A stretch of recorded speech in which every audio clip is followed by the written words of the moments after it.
Anime की शुरुआत में हमें दिखाया जाता है कि एक बहुत बड़ा जहाज होता है जो पानी के अंदर से एक ताबूत बाहर निकालता है। ताबूत को कंस्ट्रक्शन साइट पर ले जाया जाता है। उसे खोलने की काफी सारी कोशिशें की जाती हैं, पर सारी कोशिशें नाकामयाब होती हैं। उस ताबूत को कोई भी खोल नहीं पाया था, पर चंद्रमा की रात के दिन ताबूत अपने आप खुल जाता है। जैसे ही उस ताबूत के ऊपर रोशनी पड़ती है, उसके अंदर से एक बंदा निकलता है जिसका नाम राइजल होता है। अगले दिन हमें दिखाया जाता है राइजल जो होता है एक स्कूल की तरफ बढ़ रहा होता है और चलते हुए वो अपनी पावर से ड्रेस चेंज कर देता है। वहीं पे एक लड़का जो कि स्कूल गेट के अंदर जाने की कोशिश कर रहा था जिसका नाम सिनवू होता है, वो राय को देखकर बहुत ज्यादा हैरान होता है कि इतना हैंडसम लड़का उसने पहले कभी तो अपने स्कूल में देखा नहीं था, आखिरकार ये है कौन। पर जब वो उसकी तरफ वापस देखता वो वहाँ से गायब हो चुका था। दूसरी तरफ हमें दिखाया जाता है राइजल प्रिंसिपल ऑफिस की तरफ बढ़ रहा था। तभी फ्रैंकेनस्टाइन जो कि इस स्कूल का प्रिंसिपल होता है, उसको महसूस होता है कि उसका मास्टर आ चुका है। वो अपना सिर उसके सामने झुकाता है और कहता है, मास्टर मैं आपका इंतजार हजारों सालों से कर रहा था। एक्चुअली में फ्रैंकेनस्टाइन हजारों सालों पहले राइजल का एक सर्वेंट हुआ करता था। अब फ्रैंकेनस्टाइन राइजल को इस दुनिया की हर टेक्नोलॉजी के बारे में बताने लगता है। तभी राइजल कहता है, तो ठीक है, आज से मैं तुम्हारे स्कूल में पढ़ूंगा और इस दुनिया के बारे में इंफॉर्मेशन हासिल करूंगा। फ्रैंकेनस्टाइन उस चीज के लिए मान जाता है। राय अब उस जगह पे जाता है जहाँ पे कि उसे असाइन किया गया था। फ्रैंकेनस्टाइन ने उसे एक न्यू क्लास में भेजा था। टीचर उससे उसका नाम पूछते हैं तो वो अपना नाम राइजल बताता है। क्लास के सभी बच्चे हैरान थे, सबसे ज्यादा सिनवू जो कि उसकी क्लास के अंदर था। वो उस पे इल्जाम लगाता है कि वो बाहर से अचानक गायब हो गया था, पर राय उसके ऊपर ध्यान नहीं देता। टीचर उसे काफी ज्यादा डांटते हैं कि आखिरकार वो क्या बातें कर रहा है। पूरी क्लास भी उस पे गुस्सा दिखाने लग जाती है। अब हमारा सीन शिफ्ट होता है कंस्ट्रक्शन साइट पर, जहाँ पे पहले ताबूत था। वहाँ पे दो लोग आते हैं जिनका नाम M21 और M24 होता है। ये दोनों एक ऑर्गेनाइजेशन जिसका नाम यूनियन है उसके लिए काम करते हैं, जो कि सुपर ह्यूमन बनाने का काम करती है। वो लोग उस ताबूत को लेने आए थे, पर वो ताबूत वहाँ पे नहीं था, इसीलिए वो लोग उसकी रखवाली करने वाले को बहुत ज्यादा पीटते हैं। M24 उसे काट भी लेता है। M24 के पास ऐसी पावर है जो कि किसी के भी फ्लैशबैक मेमोरीज देख सकता है। काटने के बाद वो वहाँ पे ताबूत के साथ एक लड़की को देखता है जिसने कि उन्हें देख लिया था। अब वो जैसे उस आदमी को काट के उसे दूर फेंक देता है, वैसे वो आदमी उठ खड़ा होता है। इससे हमें पता चलता है कि M24 की पावर वैम्पायर से रिलेटेड है। अब हमारा सीन शिफ्ट होता है जहाँ पे राय को कैंटीन के अंदर रामेन खाने के लिए दिया जाता है। फिर वो बड़े ही प्यार से स्टिक को तोड़ के उसे खाने लग जाता है। राय को लग रहा था कि इसके अंदर किसी तरीके का पोजन हो सकता है जो कि इन इंसानों ने मिलाया होगा, इसीलिए वो पहले खाने से थोड़ा डरता तो है, पर एट द एंड उसकी स्मेल सूंघने के बाद वो उसे खा ही लेता है। वो जैसे उसे खाता है वो उसका फेवरेट फूड बन जाता है। वो काफी ज्यादा खुश होता है। इवनिंग में जाते हुए उसने सिनवू और इयान को अपना दोस्त बना लिया था। उसके बाद एक लड़की के चिल्लाने की आवाज आती है। हमें वही वैम्पायर को दिखाया जाता है जिसे कि M24 ने मॉन्स्टर बनाया था। वो उस लड़की को ढूंढ चुका था जिसने ताबूत को देखा होता है। अब वहीं दूसरी तरफ सिनवू बड़ी तेजी से उड़ते हुए आता है और उस मॉन्स्टर को जोर की लात मारता है। वो बहुत ज्यादा दूर जाके गिरता है। वो कहता है, अब हमें यहाँ से बच के भाग जाना चाहिए, क्योंकि इतनी जोरदार किक करने के बाद भी वो आदमी वापस खड़ा हो उठा था। इससे वो लोग वहाँ से भाग के चले तो जाते हैं, पर राय वहीं पे खड़ा रहता है। राय पुल के पीछे देखता है, तभी उसे दो लोगों की प्रेजेंस महसूस होती है और वो उन्हें घूर के देखने लग जाता है। M21 भी उसे ही देख रहा होता है। M21 को लग रहा होता है कि ताबूत के अंदर जरूर यही होगा, पर वो कंफर्म नहीं था, इसलिए वो कुछ भी नहीं करता है। राय वहीं पे खड़ा था, पर उसके दोस्त उसे पकड़ के वहाँ से लेके चले जाते हैं। अब रात काफी ज्यादा हो चुकी थी, सारे बच्चे सेफ थे। वो लड़की सिनवू और राय का शुक्रिया अदा करती है, पर वो इयान को कुछ भी नहीं बोलती। अब एक गलियारे के अंदर M21, M24 और मॉन्स्टर को दिखाया जाता है, जो कि कहते हैं उस लड़की के साथ अब हमें उसके दोस्तों को भी एलिमिनेट करना पड़ेगा, क्योंकि अगर मॉन्स्टर वाली बात बाहर फैल गई तो प्रॉब्लम आ सकती है, क्योंकि वो लोग एक एक्सपेरिमेंट है जो कि यूनियन के अंडर में काम किया करते हैं। उन्हें सुपर ह्यूमन वाली पावर इसीलिए दी गई है कि उनके वो साइड वर्क्स को कंप्लीट करें। वो सिर्फ उनके सबऑर्डिनेट है और उनके सुपीरियर कोई और है। पर तभी वहाँ पे हमें दिखाया जाता है कि उनके दो सुपीरियर आते हैं जिनका नाम जैक और मैरी होता है। वो उन्हें कहते हैं कि तुम्हें जल्दी से जल्दी वो ताबूत को ढूंढना पड़ेगा, जो कुछ भी उसके अंदर था वो हमें जल्द से जल्द यूनियन को देना है। तुमने अगर ऐसा नहीं किया तो हम लोग तुम्हें मार देंगे, क्योंकि तुम हमारे लिए सिर्फ एक चींटी के समान हो जिनके ऊपर हम एक्सपेरिमेंट करके वापस बना सकते हैं। हमें M21 से पता चलता है कि उस ताबूत के अंदर कुछ न कुछ ऐसी ताकतवर चीज है जो इस पूरी दुनिया को हिला के रख सकती है, इसीलिए वो उसकी पावर का इस्तेमाल करके खुद यूनियन को अपने हाथों से तबाह कर देना चाहता है। पर इन चीजों के बारे में वो किसी को नहीं बताता है, क्योंकि अगर उन्हें पता चल गया तो वो उन्हें मार देंगे, जैसे कि उनके दोस्तों को मारा गया था। दूसरी तरफ अब एक टेरेस के ऊपर वो लोग खड़े थे, जहाँ पे वो राय और उसके दोस्तों को देखते हैं। जैसे उनकी नजर आपस में मिलती है, राय एकदम से उनकी तरफ देखता है। उसकी लाल आंखें चमकने लग जाती हैं। M21 को कुछ अलग ही एहसास होता है, पर जैक और मैरी वहाँ पे आके कहते हैं अब हमें जल्दी से जल्दी शिनबू, उस लड़की और बाकी लोगों को खत्म करना पड़ेगा जिसने मॉन्स्टर को देखा था। ये प्लान हम आज ही एग्जीक्यूट करेंगे। उसकी ये बात सुन के वो कुछ भी नहीं कर सकते थे क्योंकि वो उनके सबऑर्डिनेट थे। अब हमें दिखाया जाता है कि जब वो बच्चे स्कूल से घर जा रहे थे, जैक जल्दी से आता है और M21 के साथ उनके ऊपर हमला कर देता है। वो लोग उन्हें बहुत ही जल्दी से बेहोश कर देते हैं। जैक M21 से कहते हैं कि तुम इन चीजों में काफी ज्यादा अच्छे हो। अब हमें रात का समय दिखाया जाता है जहाँ पे फ्रैंकिस्टाइन बैठा था। उसके फोन पे मैसेज आता है। मैसेज जो था वो शिनबू के फोन से किया गया था। मैसेज करने वाला कोई और नहीं बल्कि जैक था। जैक ने उसके फोन से मैसेज इसीलिए किया था क्योंकि वो यहाँ पर राय को पकड़ सके और उसे भी मार सके, पर यहाँ पर शिनबू बचने की पूरी कोशिश करता है। दूसरी तरफ हमें दिखाया जाता है राय और फ्रैंकिस्टाइन निकल जाते हैं क्योंकि मैसेज कुछ इस प्रकार था कि उन्हें शक हो जाता है कि उनकी जान खतरे में है। दूसरी सीन में हमें दिखाया जाता है कि गोडाउन के अंदर बच्चे भागने की कोशिश कर रहे थे, पर तभी वहाँ पर वही मॉन्स्टर पहुँच जाता है, लेकिन जैक उसे खत्म कर देता है क्योंकि मॉन्स्टर उसके बीच में आ रहा था। जैक उन्हें मारने के लिए आगे जा रहा था, पर शिनबू अपनी पूरी कोशिश करता है उन्हें बचाने के लिए, बट एट द एंड वो एक नॉर्मल ह्यूमन था। वो उसके सामने टिक नहीं पाता है। इसलिए जैक कहता है कि तुम नॉर्मल ह्यूमन हमारे सामने बिल्कुल कमजोर हो, तुम हमारा कुछ भी नहीं कर सकते हो। उसकी ये बात सुन के M24, जिसके साथियों को जैक ने पहले भी एक बार मारा था, इस तरह शिनबू की ताकत को देखकर, जो कि उसकी विल पावर थी, उसे काफी ज्यादा मोटिवेट कर देती है। उस समय तो M24 ने अपने दोस्तों को नहीं बचा पाया था, पर इस बार शिनबू को देख के वो बिल्कुल कॉन्फिडेंस से जैक के मुंह पर मुक्का मार देता है। जैक बहुत दूर जाकर गिरता है, पर M24 यूनियन के खिलाफ में दुश्मनी मोल ले लेता है। ये सारी बातें दूर खड़ा M21 भी अपने ईयर प्लग की मदद से सुन सकता था। दूसरी तरफ हमें दिखाया जाता है मैरी को। मैरी जो होती है वो भी उनकी ये बातें सुन सकती थी। वो जल्दी से M21 पर अटैक कर देती है। दूसरी तरफ जैक जो होता है, M24 तुम ताकतवर तो हो पर तुम मेरे सामने काफी ज्यादा कमजोर हो। ये कहने के बाद वो उसे काफी ज्यादा मारता है। वो उसे आधा अधमरा कर चुका होता है। M21 दूसरी तरफ मैरी से फाइट कर रहा था, जहाँ पर मैरी बड़ी ही आसानी से M21 को ओवर पावर कर देती है और वो कहती है कि तुम एक अच्छे ओपोनेंट तो हो, पर तुमने शायद जगह गले अपनी बगावत करने की कोशिश की है, इसलिए तुम अब मारे जाओगे। जैसे ही वो उसे मारने जा रही थी, फ्रैंकिस्टाइन और राय बीच में आ जाते हैं। वो उसे रोक चुके थे। वहीं पर वो दो नए लोगों को आता हुआ देखकर मैरी बहुत ज्यादा हैरान होती है। दूसरी तरफ M21 भी कहता है जरूर यही था जो कि उस ताबूत के अंदर था। फ्रैंकिस्टाइन कहता है कि वो बच्चे कहाँ पर हैं, बट वो लड़की कहती है कि अब तक तो वो मर गए होंगे, शायद से तुम आने में काफी ज्यादा लेट हो गए हो। उसकी ये बातें सुन के राय जो होता है वो M21 से कहता है क्या वो सच में मर गए हैं, जिसके ऊपर M21 कहता है नहीं नहीं, वो अभी नहीं मरे हैं, अभी भी हमारे पास थोड़ा बहुत चांस है उन्हें बचाने के लिए। इसीलिए राय फ्रैंकिस्टाइन को ऑर्डर देता है कि तुम इस लड़की को जल्दी से खत्म कर दो और हम उसे बचाने जा रहे हैं। अंडरग्राउंड में हमें दिखाया जाता है जहाँ पे फाइट चल रही होती है, जहाँ पे M24 जैक को अच्छी तरह से टक्कर दे रहा होता है, बट फाइनली वो M24 को मार देता है। अब जैक कहता है बच्चों अब तुम्हारी बारी आ चुकी है, तुम अब मेरे हाथों से मारे जाओगे, तुम्हें बचाने वाला अब कोई नहीं आएगा। और तभी वहाँ पर राय की एंट्री हो जाती है। राय को देखकर जैक कहता है तो अच्छा अब एक और नया शिकार वापस आ चुका है। M21 बड़े ही गुस्से से जैक को मारने के लिए जाता तो है, पर वो उसका कुछ नहीं बिगाड़ पाता। जैक उसे बहुत ज्यादा दूर फेंक देता है। दूसरी तरफ फ्रैंकिस्टाइन उस मैरी से फाइट कर रहा था। फाइट के दौरान मैरी उसके ऊपर काफी ज्यादा भारी पड़ती हुई दिखाई दे रही थी। वो अपने आप को ट्रांसफॉर्म कर देती है अपने सुपर ह्यूमन फॉर्म के अंदर। फ्रैंकिस्टाइन भी उसे अच्छी टक्कर दे रहा था। वहीं दूसरी तरफ हमारा सीन शिफ्ट होता है और हमें दिखाया जाता है कि राइजल फ्रैंकिस्टाइन को दूर से बोलता है कि फ्रैंकिस्टाइन अब तुम अपनी शील्ड तोड़ सकते हो और अपने फुल पावर के साथ फाइट कर सकते हो। उसकी ये बात सुन के फ्रैंकिस्टाइन अपने फुल पावर को रिलीज कर देता है। उसकी ऐसी पावर देख के मैरी की हालत बहुत ज्यादा खराब हो जाती है और वो एक जगह पर फ्रीज हो जाती है। इस तरह की पावर आज तक उसने किसी के पास भी इस दुनिया में नहीं देखी थी। तभी फ्रैंकिस्टाइन एक सच रिवील करता है और बोलता है कि वो जो यूनियन है वो उसी के जैसे ही लोगों ने बनाई है, उनके प्याले अब उन्हें हराएंगे। उसकी ये बात सुन के मैरी बहुत ज्यादा हैरान होती है। पर दूसरी तरफ फ्रैंकिस्टाइन जो था वो अपनी फुल पावर का इस्तेमाल करते हुए उसके ऊपर जोरदार अटैक करता है। मैरी एक ही अटैक में पूरी तरीके से हार जाती है। दूसरी तरफ जैक को लग रहा था कि राय जो कि उसके सामने खड़ा हुआ है वो एक हाई स्कूल स्टूडेंट है और वो काफी ज्यादा डरा हुआ है, जिसकी वजह से वो उसकी आंखों में आंखें भी नहीं डाल सकता। और वो कहता है तुम्हें इतना डर क्यों लग रहा है, मैं तुम्हें एक आसान मौत दूंगा। और दूसरी तरफ राय उसके बदसूरत चेहरे को देखना नहीं चाहता था। वो कहता है तुम्हें मेरे आगे घुटने झुकाने पड़ेंगे। ये कहने के बाद वो उसके पाँव पे पाँव रखता है और वो उसकी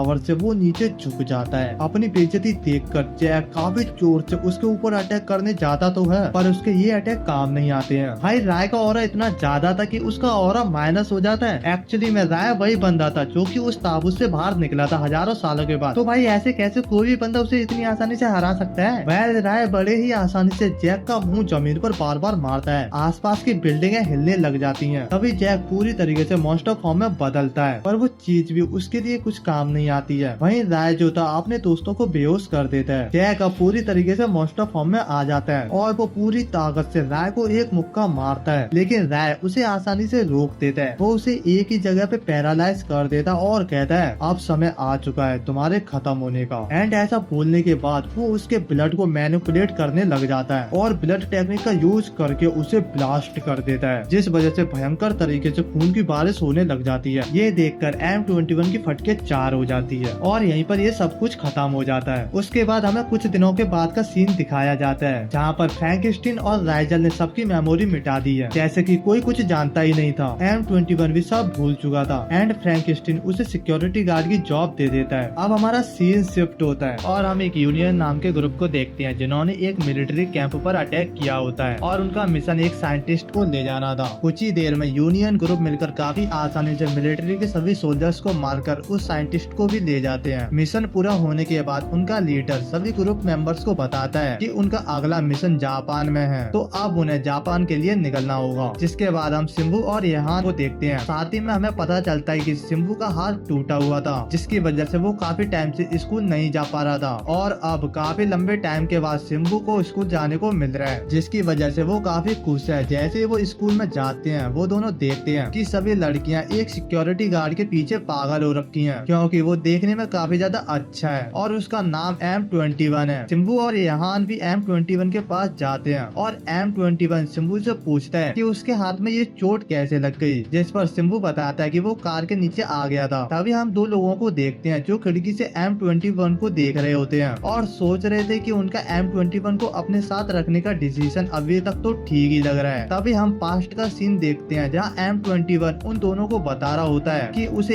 एक यूनियन नाम की साइंटिफिक ऑर्गेनाइजेशन ने बनाया है। फिर M21 बताता है कि सिर्फ वो और M24 ही थे जो उस एक्सपेरिमेंट से बच पाए थे, लेकिन M21 M24 को भी नहीं बचा पाया और वो अकेला ही एक्सपेरिमेंट है। फिर M21 से फ्रैंकेनस्टीन कहता है कि अब उसके पास कहीं जाने की जगह नहीं है, क्योंकि जिस जगह में M21 को बनाया गया था वो जगह डिस्ट्रॉय हो चुकी है। इसीलिए फ्रैंकेनस्टीन M21 को उसके साथ रहने को कहता है, पर M21 को समझ नहीं आ रहा था कि वो लोग उसके साथ इतने अच्छे से क्यों बन रहे हैं, क्योंकि उसने तो इतना कुछ ऐसा किया भी नहीं है। जिस पर फ्रैंक कहता है कि उसके लिए सिर्फ उसके मास्टर के ऑर्डर जरूरी हैं, बाकी कुछ भी नहीं है। फ्रैंकेनस्टीन M21 से कहता है वो उसे वहाँ फ्री में तो रहने नहीं देंगे, रहने के बदले M21 को उसके स्कूल के स्टाफ में ज्वाइन होना होगा। जिसके बाद हमें पता चलता है कि राइजेल भी सिम्बू और यहान की क्लास में है और वो उन दोनों का दोस्त भी है। फिर ऐसे ही स्कूल का पूरा दिन बीत जाता है। फिर घर जाते हुए सिम्बू और यहान राइजल से पूछते हैं कि क्या वो उसके घर गेम खेलने आना चाहेगा, पर राइजल कोई जवाब नहीं देता, जिसकी वजह से उन दोनों को लगता है कि राइजल का खुद का कोई प्लान होगा। इसीलिए राइजल स्कूल के चेयरमैन के घर पर ही रहता है और स्कूल का चेयरमैन फ्रैंकेनस्टीन है। साथ ही सिम्बू कहता है कि राइजल के पास फोन भी नहीं है जिससे वो उसके साथ कनेक्ट कर सके। उसके बाद हमारा सीन शिफ्ट होता है और हम देखते हैं कि फ्रैंकेनस्टीन M21 से पूछ रहा होता है कि उसका आज का दिन कैसा गया, जिस पर M21 कहता है कि उसे यहाँ पर कुछ ज्यादा एंजॉय नहीं करना है, क्योंकि वो बस रहने के बदले में ड्यूटी कर रहा है। तभी वहाँ राइजल भी आ जाता है और फ्रैंकेनस्टीन से कहता है कि दुनिया पहले से कितनी बदल चुकी है और राइजल फ्रैंकेनस्टीन से बोन के बारे में बात करने लगता है। ये सुनकर फ्रैंकेनस्टीन भी काफी ज्यादा हैरान था और वो जल्दी से जल्दी राइजल के लिए फोन लाने को कहता है। अगले दिन सिम्बू राइजल के हाथ में फोन देखकर काफी ज्यादा हैरान हो जाता है और काफी खुश भी था, क्योंकि अब उन्हें राइजल से बात करने के लिए चेयरमैन के पास कॉल करने की कोई जरूरत नहीं थी। लेकिन राइजल को फोन चलाना नहीं आता था, इसीलिए ईहान उसे फोन के बारे में हर चीज समझाने लगता है, क्योंकि ईहान टेक्निकल चीजों में काफी अच्छा है। तभी हम देखते हैं उसके स्कूल में कुछ गुंडे घुस जाते हैं जो कि किसी लाल बाल वाली लड़की को ढूंढ रहे थे। M21 उसे रोकना चाहता था, पर उसे छुपे रहने के ऑर्डर मिले थे। लेकिन तभी एक सफाई वाला ओल्ड मैन उन गुंडों को रोकने उनके बीच चला जाता है, पर वो गुंडा उस ओल्ड मैन की कोई बात नहीं सुनता और उसे मारने भी वाला होता है। पर तभी सिम्बू बीच में में आ जाता है और उस गुंडे को रोक देता है। तभी हमें पता चलता है कि वो गुंडा शिम्बू को ही ढूंढ रहा था, क्योंकि शिम्बू ने उस गुंडे की गर्लफ्रेंड को छेड़ने की कोशिश की थी। ये सुनकर ईहान शिम्बू से पूछता है कि क्या उसने सच में किसी लड़की को छेड़ने की कोशिश की थी। इससे शिम्बू को याद आता है कि आज स्कूल आते हुए उसने सिर्फ एक लड़की को गिरने से बचाया था, पर वो गुंडा इस बात से काफी गुस्से में था और इसीलिए वो शिम्बू पर अटैक भी करने लगता है। शिम्बू उस गुंडे के कुछ मुक्कों से बचता तो है,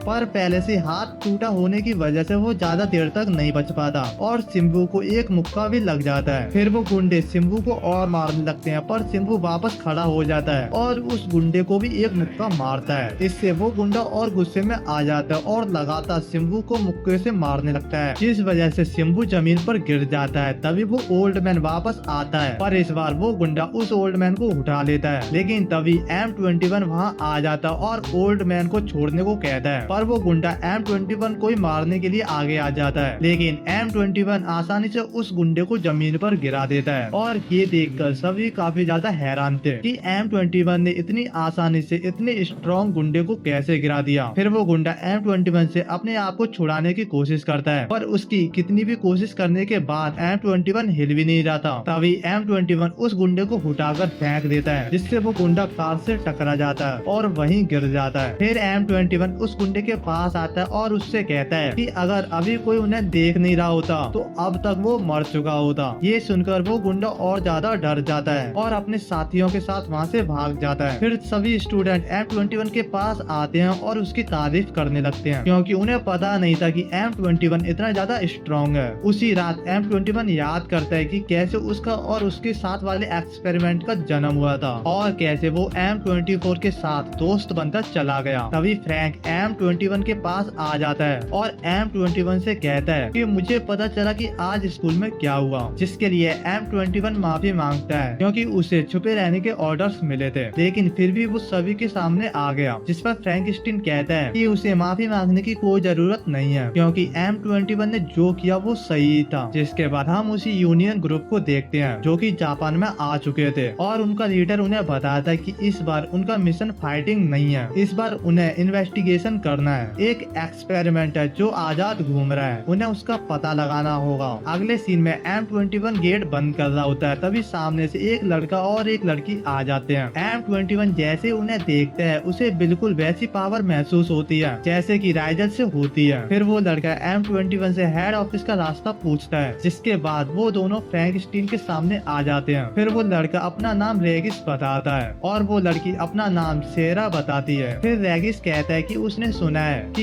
ये स्कूल इस एरिया में सबसे बेस्ट है। तारीफ के लिए फ्रैंकस्टीन रेगिस का थैंक्स करता है। तभी रेगिस फ्रैंकस्टीन को अपनी पावर दिखाता है, जिसकी वजह से फ्रैंकस्टीन थोड़ा हैरान होता है, क्योंकि उसकी पावर बिल्कुल राइजल जैसी थी। इन दोनों के बात करने के तरीके से फ्रैंकस्टीन समझ जाता है कि वो दोनों उसे एक नॉर्मल इंसान समझ रहे हैं। फिर फ्रैंकस्टीन उनका एडमिशन करने के लिए मान जाता है और तभी फ्रैंकस्टीन मैसेज करके राइजल को भी सारी बातें बता देता है। कुछ देर बाद हम देखते हैं कि रेगिस और सिएरा को टीचर इंट्रोड्यूस करते हैं और जैसे रेगिस राइजल को देखता है वो थोड़ा सा हैरान हो जाता है, क्योंकि इससे पहले उसने ऐसा कभी फील नहीं किया था। लंच में भी सभी साथ बैठकर खाना खाते हैं और शिम्बू देखते हैं कि ईहान सेरा को पसंद करने लगा है। उसी शाम फ्रैंकस्टीन और M21 घर जा रहे होते हैं। तभी M21 फ्रैंकस्टीन से पूछता है कि उसने उन न्यू स्टूडेंट को एडमिशन क्यों दिया, जबकि वो जानता है कि वो दोनों ही कोई नॉर्मल इंसान नहीं है। जिस पर फ्रैंकिन कहता है कि वो उसके मास्टर राइजल का फैसला है, पहले उन्हें पता करना है कि वो दोनों यहाँ पर क्यों आए हैं। फिर M21 पूछता है कि क्या वो सच में नोबल्स हैं, नोबल्स जो कि किसी से भी ज्यादा और ऐसी पावर अपने पास रखते हैं जिसका साइंस भी पता नहीं लगा सकती। फिर फ्रैंकस्टीन M21 को बताता है कि आज के टाइम से काफी पहले जब इंसान ने इतनी तरक्की नहीं की थी, जब इंसान हर जानवर हर चीज से डरा करता था, तभी कुछ ऐसे लोग सामने आए जो हर इंसान से ज्यादा ताकतवर थे और उनके पास कुछ अलग ही पावर्स थी। उन्होंने इंसानों की मदद करना शुरू कर दिया और सभी साथ मिलकर रहने लगे। इंसानों ने उन्हें नाम दिया नोबल। जब इंसानों को किसी चीज से डर लगता था तो वो नोबल्स के पास जाते। नोबल्स का काम इंसानों की मदद करना है, इसीलिए वो कभी किसी इंसानों को नुकसान पहुंचा भी नहीं सकते। साथ ही फ्रैंकस्टीन बताता है कि शायद इसी वजह से उन दोनों ने उसे कुछ किया नहीं, क्योंकि उन्हें लगता है कि फ्रैंकस्टीन भी एक इंसान है। फिर M21 कुछ और भी सवाल पूछता है, जिस पर फ्रैंकस्टीन कहता है कि आगे चलकर उसे उसके हर सवाल का जवाब मिल जाएगा।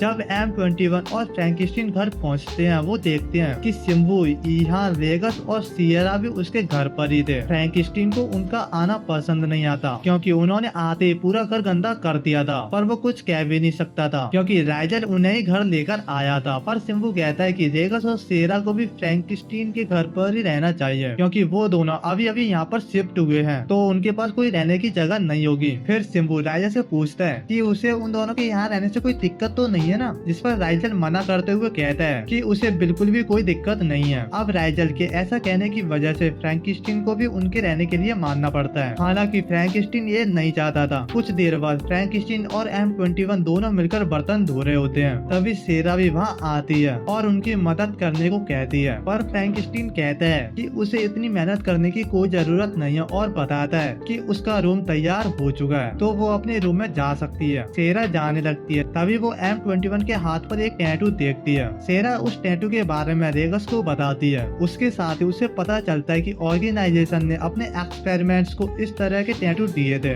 और एक्सपेरिमेंट के हिसाब से उन्हें उनके नंबर भी दिए गए हैं। ये जानकर रेगस भी बताता है जब उसने पहली बार M21 को देखा था तब उसे कुछ अजीब तो लगा ही था। कुछ देर बाद रेगस M21 के पास आ जाता है। फिर रेगस M21 से कहता है कि उसे ऐसे लोग बिल्कुल भी पसंद नहीं है जो पावर के लिए अपनी इंसानियत को छोड़ दें। ये सुनकर M21 समझ जाता है कि रेगिस को उसकी सच्चाई का पता चल गया है। दूसरी तरफ सिम्बू और उसके दोस्त घर जा रहे होते हैं, पर तभी कुछ गुंडे वहाँ आ जाते हैं और उन्हें परेशान करने लगते हैं। सिम्बू उन्हें रोकने की कोशिश करता है, पर तभी एक आदमी राइजल के गले पर चाकू रख देता है और उन सभी को उनके साथ चलने को कहता है। वहीं रेगिस M21 से पूछ रहा होता है कि क्या जो पिछले टाइम में घटनाएं हो रही हैं, उनके पीछे M21 या उसके साथियों का हाथ है, जिस पर M21 मना करता है और बताता है कि जिनकी वजह से ये सब हुआ था वो लोग पहले ही मर चुके हैं। पर रेगिस को M21 की बातों पर यकीन नहीं होता है और वो M21 का माइंड कंट्रोल करने की कोशिश करता है, पर M21 माइंड कंट्रोल से बचता है। लेकिन तभी रेगिस M21 पर अटैक कर देता है, पर वो अपने वेपन की मदद से बच जाता है और उससे हंसते हुए कहता है कि उसे आदत नहीं होगी कि कोई इंसान उस जैसे किसी नोबल से फाइट करे।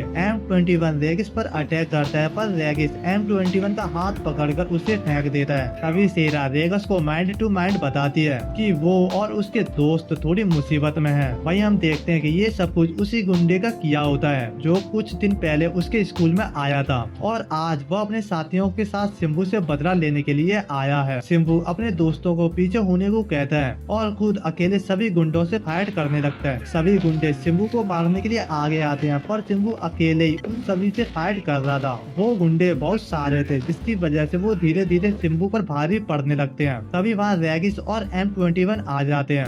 M21 रेगिस को दूसरों के सामने उसकी पावर यूज करने से रोकता है और बताता है कि उसकी पार्टनर सियरा सेफ है। फिर वो दोनों भी सिम्बू को फाइट करते हुए देखने लगते हैं। रेगिस काफी ज्यादा हैरान था सिम्बू के इतने लोगों से अकेले ही फाइट करते हुए देखकर। उसके बाद M21 बताता है कि इंसान भी फाइट कर सकते हैं अगर उनके पास फाइट करने की सही वजह हो तो। तभी एक गुंडा सिम्बू को गन से शूट करने वाला होता है, पर M21 आकर उसे रोक देता है और तभी एक दूसरा गुंडा M21 को मारने वाला होता है, पर M21 उसे भी रोक लेता है और सभी को ये फाइट बंद करने को कहता है। M21 को गुस्से में देखकर सभी लोग भागने लगते हैं, जिसके बाद सभी लोग घर जाने लगते हैं और रेगिस M21 से कहता है कि इंसान जब से काफी ज्यादा बदल चुके हैं, तब से उसने उन्हें पहली बार देखा था। जिस पर M21 कहता है कि इंसान हमेशा गिरोह होते हैं और उनमें आगे बढ़ने की भूख है। जिसके बाद हम उसी यूनियन के लोगों को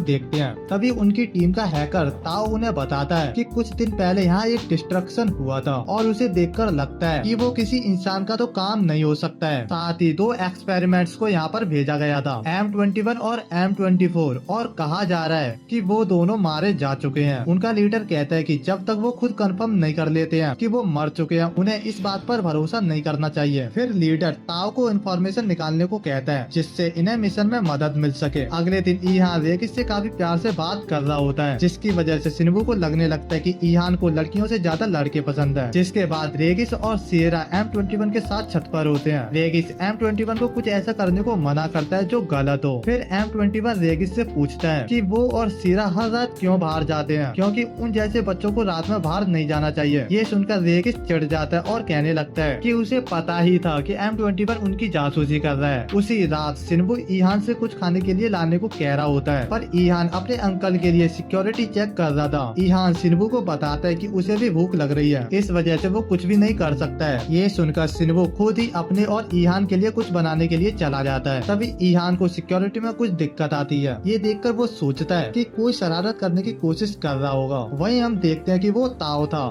जो इन्फॉर्मेशन के लिए पुलिस सर्वर में घुस रहा था, पर तभी ईहान उसे सर्वर से बाहर कर देता है। ये देखकर ताओ थोड़ा सा हैरान होता है। तभी ईहान के सर्वर में वापस दिक्कत आने लगती है, जिससे उसे लगने लगता है कि ये जरूर कोई होशियार इंसान होगा। फिर ईहान ताओ के पास एक गिफ्ट भेजता है। ताओ जैसे उसे ओपन करता है उसके सिस्टम में वायरस आ जाता है। ये देखकर ताओ काफी ज्यादा खुश होता है, क्योंकि उसे यकीन नहीं हो रहा था कि इतना ज्यादा स्मार्ट इंसान पुलिस सर्वर को सेव कर रहा है। फिर ताओ ईहान को अपनी रियल स्पीड दिखाता है और काफी स्पीड के साथ सारे सर्वर हैक करने लगता है। ये देखकर ईहान काफी ज्यादा हैरान हो जाता है, क्योंकि उसके लिए उन्हें रोकना काफी ज्यादा मुश्किल होता जा रहा था। ताओ को तो इसमें काफी ज्यादा मजा आ रहा था, पर वहीं ये सब कुछ ईहान के लिए काफी बुरा दिखाई दे रहा था। तभी सिन्बू खाना बनाकर ले आता है और आते हुए सिन्बू गलती से लैपटॉप की वायर निकाल देता है, जिसकी वजह से ईहान डिस्कनेक्टेड हो जाता है। ताओ भी देखता है कि अचानक से ये क्या हुआ जो पुलिस सर्वर वाला चला गया। जब ईहान वापस कनेक्ट करता है तो वो देखता है कि सर्वर हैक होना रुक चुका है, जिससे उसे समझ में नहीं आ रहा था कि वो हैकर क्यों रुक गया। फिर ईहान अपने अंकल को इस बारे में बताने चला जाता है। तभी सिन्बू देखता है कि ईहान के पास मैसेज आ गया है। सिन्बू को पता चलता है कि ईहान किसी से चैट कर रहा था। जब सिन्बू उससे बात करता है उसे पता चलता है कि ईहान किसी लड़के से बात कर रहा है। ये देखकर सिन्बू को यकीन हो जाता है कि ईहान को लड़के पसंद है। जिसके बाद हम देखते हैं कि ताओ अपनी टीम को बता रहा होता है कि उसने M21 को ढूंढ लिया है और वो अभी भी जिंदा है। पर फिर ताओ बताता है कि उसे अभी तक पता नहीं चला कि M24 कहाँ पर है। फिर उनका लीडर दो मेंबर शार्क और हैमर को M21 को पकड़कर लाने का काम देता है। वहीं दूसरी तरफ M21 और रेगिस किसी बात पर हमेशा की तरह बहस कर रहे होते हैं। तभी वहाँ फ्रैंकस्टीन आ जाता है और उनसे कहता है कि अब उन्हें भी घर के कामों में उसका हाथ बटाना होगा। पर वो दोनों कहने लगते हैं कि उन्हें यह काम करने की क्या जरूरत है। पर जब फ्रैंकस्टीन गुस्से में कहता है तो वो तीनों तुरंत काम पर लग जाते हैं। तभी रेगिस राइजल की तरफ इशारा करते हुए कहता है कि उसे कोई काम करने के लिए क्यों नहीं कहा जा रहा है, जिस पर फ्रैंकस्टीन कोई जवाब नहीं दे पाता। तभी राइजल खुद ही खड़ा होता है और एक रैपर उठाकर कूड़े में डाल देता है। इससे रेगिस तो काफी ज्यादा खुश होता है, पर फ्रैंकस्टीन मन में कह रहा होता है कि मास्टर अगर आप चाहो तो मुझे अभी मार सकते हो। अगले दिन फ्रैंकस्टीन M21 को बताता है कि मैंने तुम्हारे लिए बैंक अकाउंट खुलवाया जिसमें फ्रैंकस्टीन हर महीने उसकी सैलरी डालेगा। ये सुनकर M21 काफी हैरान था, क्योंकि वो सिर्फ एक फेलियर सब्जेक्ट है, लेकिन फिर भी वो किसी भी आम इंसान की तरह जी रहा है। उसी रात घर जाते हुए M21 को शार्क और हैमर रास्ते में मिलते हैं। जैसे ही शार्क M21 को कोड नेम बोलता है, M21 सोचने लगता है कि वो कौन है जो उसका कोड नेम तक जानता है। फिर शार्क M21 से कहता है कि वो DA5 से है, जिससे M21 समझ जाता है कि ये यूनियन का स्पेशल ग्रुप है। फिर शार्क M21 को उनके साथ चलने को कहता है, पर M21 पूछता है कि क्या होगा अगर वो जाने से मना कर दे तो। इस पर शार्क कहता है कि उसे किसी भी बेकार चीज का फैसला लेने का हक नहीं है। फिर शार्क पूछता है कि M24 के साथ क्या हुआ था, साथ ही M24 की काफी बुराई भी करता है, जिससे M21 काफी ज्यादा गुस्से में आ जाता है। पर शार्क रुकता नहीं है और लगातार M21 और M24 की बेइज्जती करता है। तो M21 शार्क पर अटैक करने लगता है। हालांकि शार्क M21 के हर अटैक से आसानी से बच जाता है और M21 को एक लात मारकर दूर गिरा देता है। पर शार्क यहाँ रुकता नहीं है और लगातार M21 पर अटैक करता है, जिससे M21 काफी ज्यादा घायल हो जाता है। M21 को समझ में नहीं आ रहा था कि उसे क्या करना चाहिए, क्योंकि वो दोनों ही उससे काफी ज्यादा स्ट्रॉन्ग है। तभी वहाँ रेगिस और सेरा भी आ जाते हैं। M21 उन्हें देखकर उन्हें वहाँ से जाने को कहता है, लेकिन शार्क उन्हें भी मार देने को कहता है, क्योंकि अब उन दोनों ने उसे देख लिया है। तभी रेगिस आगे आता है और कहता है कि ऐसा कोई मॉन्स्टर उससे बात नहीं कर सकता है जिसने पावर के लिए अपनी इंसानियत गवा दी हो। ये सुनकर शार्क काफी ज्यादा गुस्से में आ जाता है, और फिर भी रेगिस लगातार शार्क और हैमर की काफी ज्यादा बेइज्जती करता है, जिसकी वजह से शार्क रेगिस को मारने के लिए आगे बढ़ने लगता है। रेगिस भी अपनी पावर यूज करने के लिए अपना हाथ उठा लेता है, लेकिन तभी M21 रेगिस के आगे आ जाता है और उसे अपनी पावर यूज करने नहीं देता है। साथ ही पूरे अटैक को अपने ऊपर ले लेता है, जिसकी वजह से M21 काफी ज्यादा घायल हो जाता है। तभी वहाँ उनका लीडर ग्रैंट आ जाता है और वो शार्क से कहता है कि उसने उन्हें ऑर्डर दिया था कि सिर्फ M21 को लेकर ही आना है। तभी रेगिस बीच में बोलने लगता है कि उसने अभी तक किसी को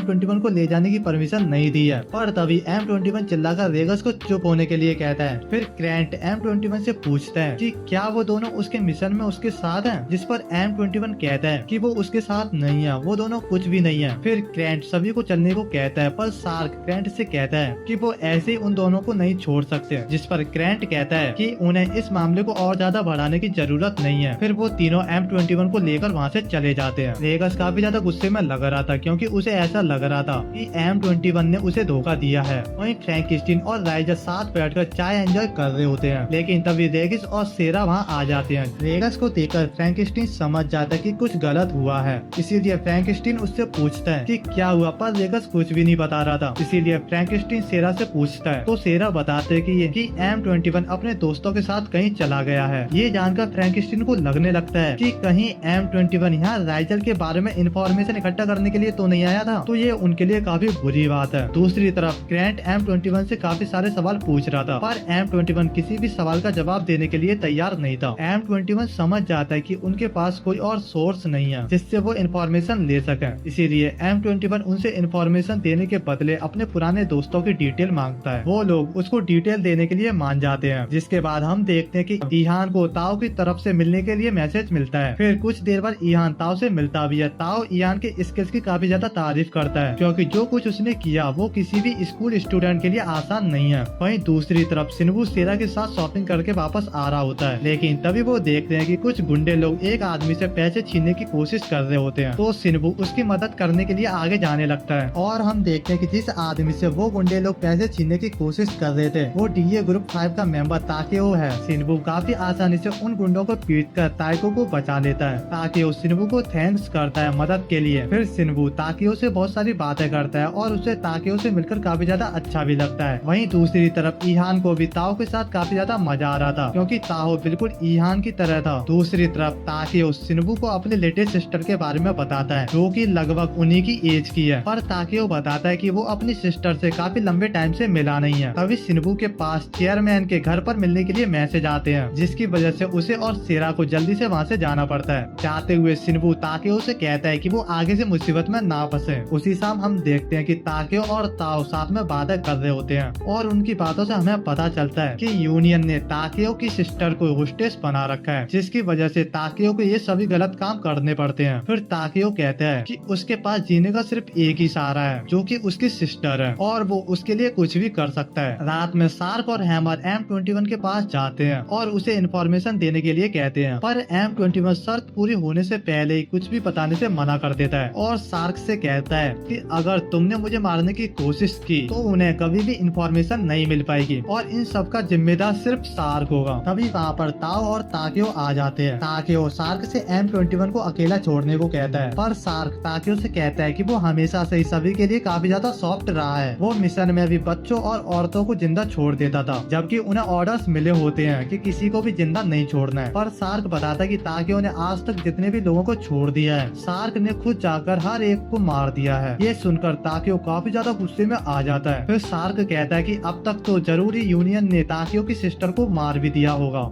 ये सुनकर ताकेओ काफी ज्यादा गुस्से में आ जाता है और अपनी गन निकाल लेता है, लेकिन तभी ताओ बीच में आ जाता है और वो ताकेओ को रुकने को कहता है, पर सार्क जाते हुए हंसता है और कहता है कि वो किसी को भी जिंदा नहीं छोड़ सकता था, इसीलिए ऐसे तो ऑर्गेनाइजेशन की इंफॉर्मेशन लीक हो सकती है। जिसके बाद हम देखते हैं सार्क और हैमर रेगिस को मारने आ जाते हैं, क्योंकि वो किसी को भी पीछे जिंदा नहीं छोड़ते। सार्क रेगिस पर चाकू फेंकता है, पर रेगिस आसानी से चाकू को पकड़ लेता है, जिससे सार्क समझ जाता है कि रेगिस कोई आम इंसान नहीं है। जैसे ही सार्क रेगिस पर अटैक करने वाला होता है, रेगिस उसे वहीं रोक देता है। सार्क को समझ में नहीं आता है कि उसकी बॉडी अपने आप कैसे रुक सकती है। तभी सार्क समझ जाता है कि रेगिस एक नोबल्स है। तभी हैमर रेगिस को ये फाइट सीरियस लेने को कहता है और उसे एक पिल देता है। उस पिल को खाते ही सार्क पहले से काफी ज्यादा स्ट्रॉन्ग और काफी ज्यादा बड़ा हो जाता है। तभी सार्क काफी स्पीड के साथ रेगिस के पीछे आ जाता है और उसके ऊपर अटैक कर देता है, लेकिन फिर भी रेगिस उसके अटैक से बच जाता है। पर सार्क काफी ज्यादा हंस रहा था, क्योंकि उसे ऐसा लग रहा था कि अब तो वो रेगिस को काफी ज्यादा आसानी से हरा देगा। पर तभी रेगिस सार्क से कहता है कि वो अभी तक सिर्फ उसके साथ खेल रहा था। तभी रेगिस काफी स्पीड के साथ सार्क के पीछे आ जाता है और उसे मारता है। सार्क सोच रहा होता है कि वो इतना पावरफुल होने के बाद भी रेगिस की टक्कर क्यों नहीं ले पा पा रहा है, लेकिन तभी हैमर ईहान को वहाँ ले आता है, जिसकी वजह से रेगस को उन्हें बचाने के लिए रुकना पड़ता है। जिसके बाद हम देखते हैं कि शार्क और हैमर उन तीनों को ही अपनी टीम के पास ले आते हैं और शिनबू और ईहान को देखकर ताकियो और ताओ काफी ज्यादा हैरान थे। जब रेगस को होश आता है तो वो अपने आप को हथकड़ी से बंधा पाता है, पर रेगस को समझ में नहीं आ रहा था कि वो अपनी पावर्स का यूज करने के बाद भी उन हथकड़ी को क्यों नहीं तोड़ पा रहा है। तभी शार्क रेगस को बताता है कि यूनियन ने उसके जैसे पावर्स वाले लोगों के लिए खास वो हथकड़ी बनाई है, इसीलिए वो कितनी भी हथकड़ी को तोड़ने की कोशिश कर ले उससे कोई भी फर्क नहीं पड़ेगा। वहीं दूसरी तरफ फ्रैंकस्टीन घर पर खाना बनाकर तैयार था, पर अभी तक ना ही M21 आया था और ना ही रेगस। तभी सेरा फ्रैंकस्टीन और राइचल को बताती है कि रेगस और उसका माइंड कनेक्ट है, जिससे कि वो एक दूसरे से कितना भी दूर रहकर बात कर सकते हैं, लेकिन वो अभी बात नहीं कर पा रही है और इसका मतलब यही होता है या तो रेगस बेहोश है या फिर मर चुका है। पर सेरा फ्रैंकस्टीन और राइचल को इंसान समझती है, इसीलिए उसे लग रहा था कि उन्हें उसकी बात समझ में नहीं आ रही होगी। इसीलिए सेरा फ्रैंकस्टीन और राइचल को खाना खाने की कहकर रेगस की मदद करने के लिए चली जाती है। दूसरी तरफ शार्क अपने साथियों को बताता है कि रेगस असल में एक नोबल्स है, क्योंकि शार्क के पिल्स यूज करने के बाद भी रेगस उसे काफी अच्छी टक्कर दे रहा था। तभी शार्क को समझ में आया